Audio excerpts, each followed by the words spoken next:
Si vous aimez Claude Lelouch, son travail et sa filmographie, rendez-vous ce soir au Kinépolis de l'Homme. Le célèbre réalisateur présente en avant-première d'un film à l'autre un documentaire dans lequel Claude Lelouch revient sur toute sa carrière, ses succès mais aussi ses échecs. Nos reporters Élodie Bernachon et Romain Kimerlin ont eu la chance de rencontrer le cinéaste cet après-midi. Je vous propose de redécouvrir cet entretien. Une édition spéciale cinéma. Et quel cinéma? Vous connaissez tous La Belle Histoire ou encore Les Misérables ou Itinéraire d'un enfant gâté. Je suis à côté de Claude Lelouch. Bonjour Claude Lelouch. Bonjour, bonjour. Ravi d'être à côté de vous aujourd'hui. Vous êtes venu présenter votre dernier film, D'un film à l'autre, qui retrace 50 ans de votre vie dans le cinéma. Pourquoi aujourd'hui réaliser ce documentaire? Pourquoi pas? J'avais envie de fêter avec mes enfants cet anniversaire. J'ai eu la chance de pouvoir faire 43 films en 50 ans. Et je voulais expliquer à mes enfants et à tous ceux qui ont leur âge comment j'ai eu la possibilité d'aller d'un miracle à l'autre. Car faire un film, c'est un miracle, voilà. Et comme j'ai eu une vie qui a été faite de haut, de bas, comme toutes les vies, et comme dans tous les métiers, dans toutes les professions, je pensais que ça serait intéressant d'expliquer ça, en tous les cas, à mes 7 enfants, voilà.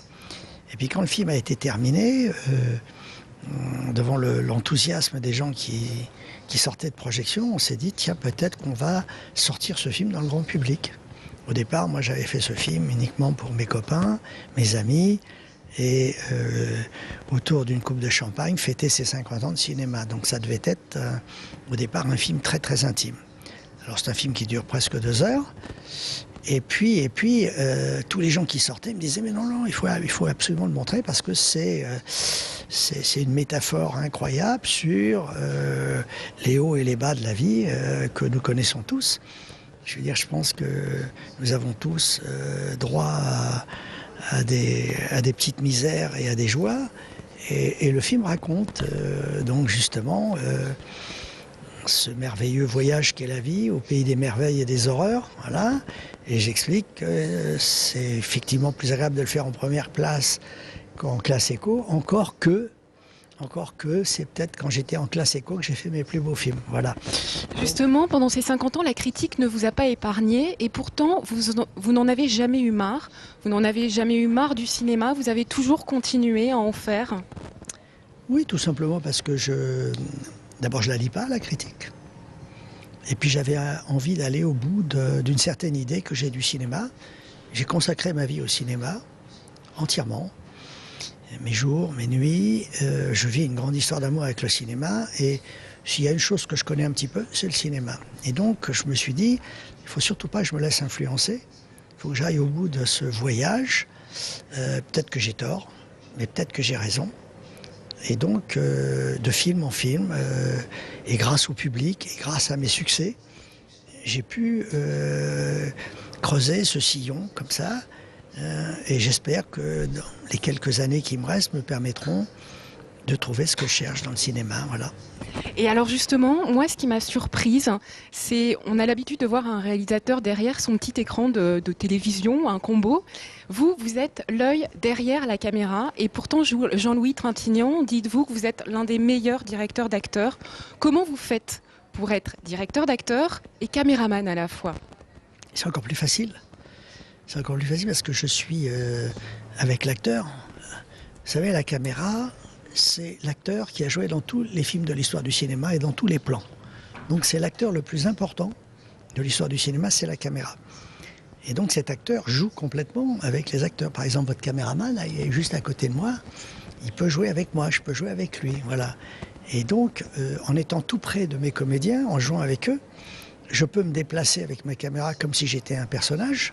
Je peux me rapprocher, je peux m'éloigner, je peux leur parler à l'oreille. Je suis un acteur du film, invisible, mais je reste un des acteurs. Donc, dès mes premiers films, j'ai ressenti ça parce que j'ai commencé comme caméraman d'actualité, je veux dire. Et puis après, je suis arrivé à la mise en scène. Mais au départ, je rêvais que d'être caméraman d'actualité. Donc, quand je suis passé à la mise en scène, l'acquis du caméraman est resté parce que j'avais très vite compris que la caméra, c'est le pinceau du cinéaste. Vous n'imaginez pas un peintre qui donne son pinceau à quelqu'un d'autre. Ben c'est pareil.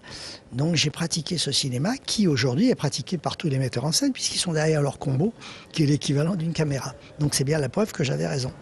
Dernière question, c'est un film de vous, qui parle de vous aussi, mais c'est un hommage aux acteurs. Je ne me trompe pas quand je dis ça. Non, non, c'est un hommage à ceux qui sont sur l'écran, bien sûr. Vous savez, le talent d'un metteur en scène, c'est de mettre le talent des autres en évidence. Mon métier à moi, c'est de mettre le talent des musiciens, des scénaristes, des dialoguistes et des acteurs. Donc c'était normal que ce film soit un hommage à tous ceux dont j'ai eu la chance de mettre le talent en gros plan. Merci Claude Lelouch, amoureux du cinéma français, amoureux du cinéma de Claude Lelouch, des acteurs français. Ne loupez pas ce film, il sort en salle le 13 avril.